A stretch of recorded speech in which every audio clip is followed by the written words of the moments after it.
بسم اللہ الرحمن الرحیم۔ السلام علیکم اسٹوڈینٹس، آج ہم اس ویڈیو میں 8ویں جماعت کی اردو میں حصہ نثر کا مطالعہ کریں گے۔ آج ہم سبق نمبر 4 پڑھیں گے جس کا عنوان ہے پاکستان کے چند اہم تہوار۔ پاکستان کے چند اہم تہوار۔ بیٹا سب سے پہلے تو ہمیں پتا ہونا چاہیے تہوار کیا ہوتا ہے۔ تہوار سے مراد ہوتا ہے سالانہ جشن۔ پاکستان میں مختلف قسم کے تہوار منائے جاتے ہیں جن میں کچھ مذہبی تہوار کہلاتے ہیں اور کچھ ثقافتی تہوار ہوتے ہیں۔ مذہبی تہوار میں عید الفطر، عید الاضحیٰ وغیرہ شامل ہیں۔ اسی طرح ثقافتی میں جو میلے منعقد کیے جاتے ہیں وہ پاکستان کے چند اہم تہواروں میں شامل ہیں۔ پھر آپ نے پوری سبق کی بلند خوانی اسی طرح کرنی ہے جیسے آپ کلاس میں کرتے ہیں، اور اس میں جو مشکل الفاظ یہاں پر دیے گئے ہیں ان کے معنی میں آپ کو بتا رہی ہوں جو آپ نے اپنی نوٹ بک میں اپنی کاپی میں لکھنے ہیں۔ ثقافت، رہن سہن، دلربا، دل کو اچھا لگنا، پوشاک، لباس، تشکیل، شکل دینا یا ڈھالنا، میسر، دستیاب یا مہیا، دہانا، منہ، اکائی، بنیاد، اکیلا یا پہلا، سنگم، دو یا دو سے زیادہ چیزوں کا ملنے کا مقام، مساوات، برابری، اشتراک، شرکت کرنا، ملنا، شامل ہونا، حریف، دشمن، اتوار، طور کی جمع، طریقے۔ یہ بیٹا آپ نے یاد بھی کرنے ہیں معنی، الفاظ معنی، اور لکھنے بھی ہیں، اور پوری بک کی آپ نے اچھے سے ریڈنگ کرنی ہے، اور اس کی جو خلاصہ ہے وہ میں آپ کو اس ویڈیو میں بتا دوں گی۔ جی بیٹا، تہوار کسی بھی ملک کا اثاثہ ہوتے ہیں۔ ان تہواروں سے ملک کی ثقافت کے بارے میں پتہ چلتا ہے۔ پاکستان کے مختلف علاقوں میں مختلف تہوار منائے جاتے ہیں جو ان علاقوں کی جان ہیں۔ ان تہواروں سے اس علاقے کے لوگوں کے رہن سہن کے بارے میں معلومات حاصل ہوتی ہیں۔ آپ کو بیٹا میں اس کا خلاصہ بتانے جا رہی ہوں جو اگر آپ چاہیں تو اپنی بک میں لکھ بھی سکتے ہیں۔ انسان کے رہن سہن کے طریقے الگ الگ ہیں، لیکن ان کی تہذیب و ثقافت اور ان کی مخصوص سرگرمیوں کی نشاندہی اسی سے ہوتی ہے۔ پاکستان میں مختلف ثقافتوں کا رنگ نمایاں ہے، لیکن یہ ایک گلدستے کی طرح ہے اور اسلامی نظریے نے انہیں ایک لڑی میں پرو دیا ہے۔ پاکستانی تہذیب کو نکھارنے میں اسلامی تہواروں اور روایات کا بڑا اہم کردار ہے۔ پاکستان میں مذہبی تہواروں کے علاوہ علاقائی تہوار بھی منائے جاتے ہیں۔ ان کو ثقافتی تہوار بھی کہہ سکتے ہیں۔ پاکستان کے اہم ثقافتی تہواروں میں چند ایک جو ہیں وہ آپ کی بک میں پیش کیے گئے ہیں۔ پہلا ہے لوگ ورثہ کا میلہ۔ پاکستانی تہذیب کو فروغ دینے کے لیے ہر سال اکتوبر کے مہینے میں اسلام آباد میں لوگ ورثہ کا میلہ لگتا ہے۔ اس میلے میں ہاتھ سے بنی ہوئی چیزوں کی نمائش کی جاتی ہے۔ 20 سے زیادہ ممالک کے لوگ اس نمائش میں حصہ لیتے ہیں۔ در حقیقت پاکستانی ثقافت کو اجاگر کرنے میں یہ میلہ بہت اہم کردار ادا کرتا ہے۔ جی، اور اگلا آپ کے پاس ہے میلہ مویشیاں۔ میلہ مویشیاں میں بھی پاکستان میں بہت سے مختلف علاقوں سے لوگ جو ہیں وہ یہاں پر آتے ہیں، اور یہاں پر پاکستان ایک زرعی ملک ہے، یہاں پر بڑی تعداد میں مویشی پالے جاتے ہیں۔ لاہور میں ہر سال میلہ مویشیاں لگتا ہے جس میں لوگ اعلیٰ نسل کے جانور نمائش کے لیے لاتے ہیں، اور اس میلے میں مختلف قسم کے کھیل پیش کیے جاتے ہیں۔ آتش بازی کا مظاہرہ ہوتا ہے اور لوگ رقص پیش کیا جاتا ہے۔ جی، ایک اور پاکستان کا جو تہوار ہے وہ ہے شندور کا پولو تہوار۔ شندور جو گلگت اور چترال کے درمیان واقع ہے، یہاں 800 سال سے پولو کا روایتی کھیل کھیلا جاتا ہے۔ یہ پولو گراؤنڈ دنیا کا بلند ترین گراؤنڈ ہے جو سمندر کی سطح سے 3738 میٹر کی بلندی پر واقع ہے۔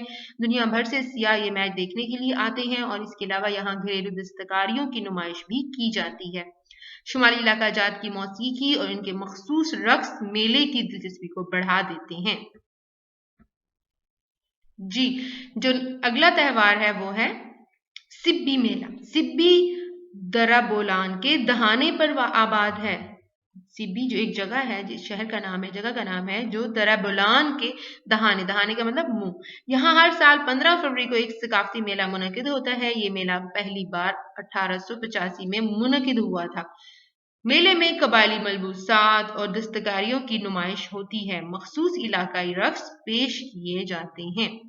ان علاقائی تہوار کے علاوہ بزرگان دین، صوفیاء کرام کے مزاروں، سالانہ عرسوں کا بھی انعقاد ہوتا ہے۔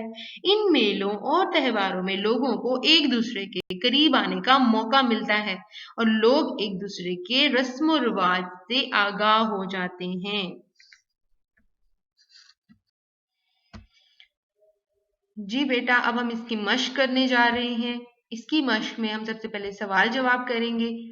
سب سے پہلا سوال آپ کے پاس ہے، پاکستان کی تہذیب و ثقافت کیسی ہے؟ آپ اپنی نوٹ بک پر اس کو لکھتے جائیے، میں آرام آرام سے بولوں گی، پھر آپ نے اس کو نیٹ نوٹ بک پہ اتارنا ہے۔ پاکستان میں مختلف ثقافتوں اور تہذیبوں کا رنگ شامل ہے۔ اس کی مثال ایک رنگا رنگ گلدستے جیسی ہے۔ پاکستان کے مختلف صوبوں کے رہنے والے لوگوں کی تہذیب اور ثقافت اگرچہ انفرادیت کی حامل ہے، لیکن اسلامی نظریات کی وحدت نے انہیں ایک لڑی میں پرو دیا ہے۔ سوال نمبر 2 دیکھیے، لوک ورثہ کے میلے میں کون سی اشیاء کی نمائش ہوتی ہے؟ لکھیے، لوک ورثے کے میلے میں ہاتھ سے بنی ہوئی چیزیں اور گھریلو صنعتوں کی نمائش کی جاتی ہے۔ سوال نمبر 3 دیکھیے، کوئی سے 4 مذہبی تہواروں کے نام لکھیں۔ یہ تو آپ کو آتا ہی ہوگا یقیناً۔ عید میلاد النبی صلی اللہ علیہ وسلم، عید الفطر، عید الاضحیٰ، شب برات۔ جی اگلا سوال ہے، شندور کا محل وقوع بیان کریں۔ شندور کا خوبصورت علاقہ گلگت اور چترال کے درمیان کراکرم، ہندوکش اور پامیر کے پہاڑی سلسلوں کے سنگم پر واقع ہے۔ اگلا سوال یہ ہے، سمندر کی سطح سے شندور کی بلندی کتنی ہے؟ شندور سطح سمندر سے 3738 میٹر کی بلندی پر واقع ہے۔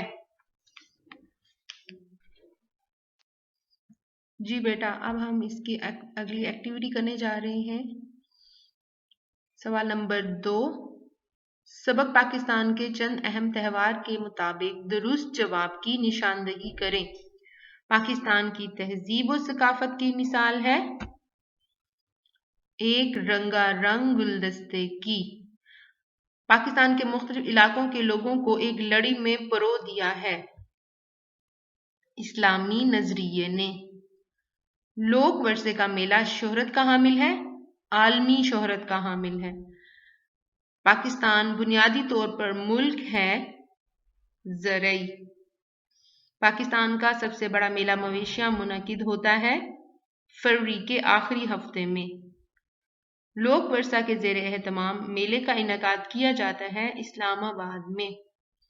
پاکستان کا دل کہا جاتا ہے لاہور کو۔ ہر سال سبی میلے کا انعقاد ہوتا ہے 15 فروری کو۔ جی ہماری نیکسٹ ایکٹیویٹی کیا ہے؟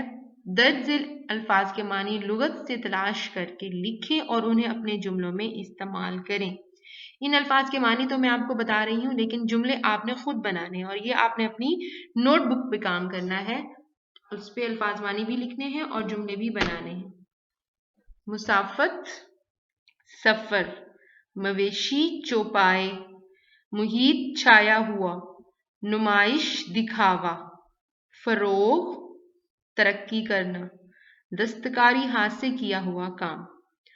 سوال نمبر 4، درج ذیل الفاظ میں سے مذکر اور مؤنث الگ الگ کریں۔ ثقافت، رقص، محیط، مزار، عرس، تہذیب اور روایت۔